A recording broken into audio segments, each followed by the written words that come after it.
everyone, and welcome to this unboxing video for Arkham Horror the Card Games, The Blob That Ate Everything. So, this is clearly a reference to old B-horror movies, but yeah. It's The Blob That Ate Everything. The last standalone scenario pack that was put out, and not as an individual print run, I mean, as in Arkham Horror. And this was Arkham Knight and Gen Con's 2019, because there wasn't one for 2020. Simpler times. Regardless, let's get to this. So, this is a screwy one where, from what I've seen, it's more about survival. I don't know if you can do this one in between, but it's basically the blob will just spread and start eating stuff. There was one point in time during the playtesting in development for this, in which they made it so that the blob could jokingly, but it was on there, eat your entire collection, and eat, of course. But it was just like, well, you don't have access to this anymore because it's eating it.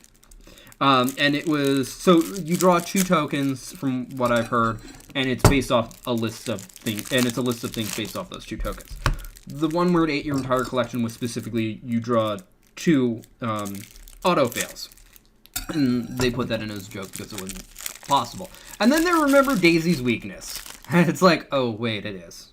So, like all the regular standalones, this is all encounter cards. But first, the rulebook. So, it came from outer space.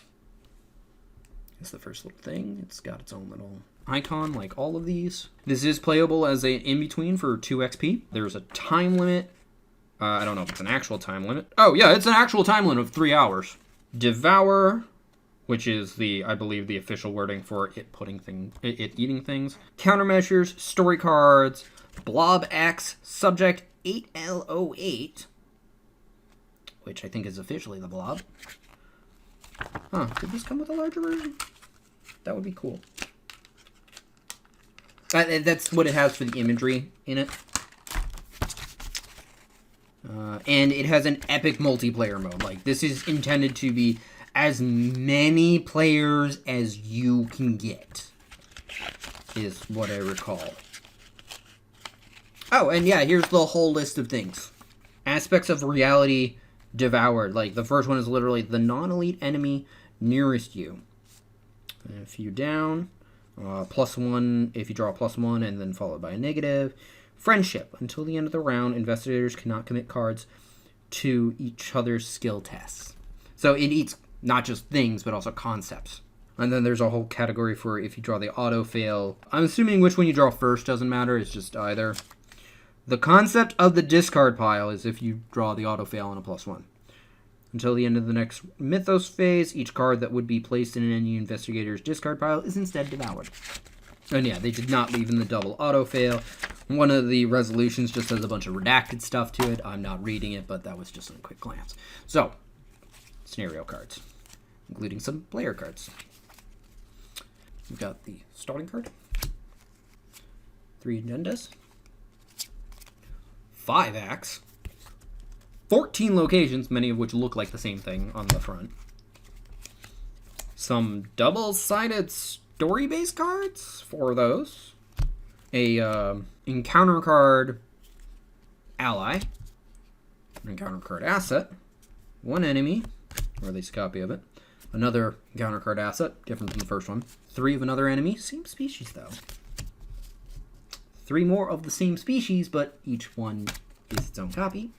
Oh, okay, so they're not large versions, but they did make side versions. There were large versions that existed if you specifically went to the con. But, so you got 2 of those, the subject 8L08, only saying that because I listed it off earlier. 4 very relevant enemies, then 2 copies of each 3 more enemies that are very relevant. A thing you'll probably want to stab, but it's also an enemy. Definitely likely doesn't move because it doesn't actually have a health value or an evade value. 4 of 1 treachery, 2 of another, 2 of another, 3 of 1 more, 3 of the following, 2 of the next. Again, I try not to give away any of the stuff for this at all when any of the encounter stuff on my unboxing videos. Then 4 more treacheries, each with 2 copies. And then the 4 player cards that I'm assuming you can gain from this. 2 of which being allies, 1 of which character, the other one not. And they're all assets, that's for sure. But that's everything this time around. Quick and simple because I don't want to give away any spoilers. But I would love to talk about this one if people would like to hear, or for that matter, any other part of the game. I would like to play it first, but that's a different story entirely. But yeah, that's everything this time around. The usual all encounter cards, just like all the other standalone scenarios, except for Arkham Horror. And even then, those don't really count because you can't use them outside of it, or at least aren't supposed to. You can do whatever you want with your own stuff. Regardless, that's all for now. Thank you for watching. I hope you enjoyed. If you did, feel free to press that like button. If you think somebody else will enjoy this video, feel free to share it. Either way, I hope this video gets seen more. If you didn't like this video, go ahead and press that dislike button. I won't mind, but please leave a constructive comment as to why. Also, feel free to comment in general, such as, would you like to see a detailed overview of this? Or just more of my thoughts in general on this. Would you like to see a detailed overview or more of my thoughts on any of the rest of the game? I am trying to get around to that, but people asking would be more of an encouragement to do so, especially before getting to other things. I still have to finish unboxing a couple and editing videos for the great unboxing, but after that I'm going to start getting around to doing more non-unboxing videos. Or if you'd like to see anything else involving the Arkham files, or any other Cthulhu-ish games. Still a big giant Cthulhu right there. And if you'd like to see more like this, be it more unboxing videos, my board game overviews, my painting videos, all 3 of which I try to do for the Arkham files, and anything else you might want to see on this channel, feel free to subscribe. Regardless, thank you for watching and have a wonderful day. Bye-bye!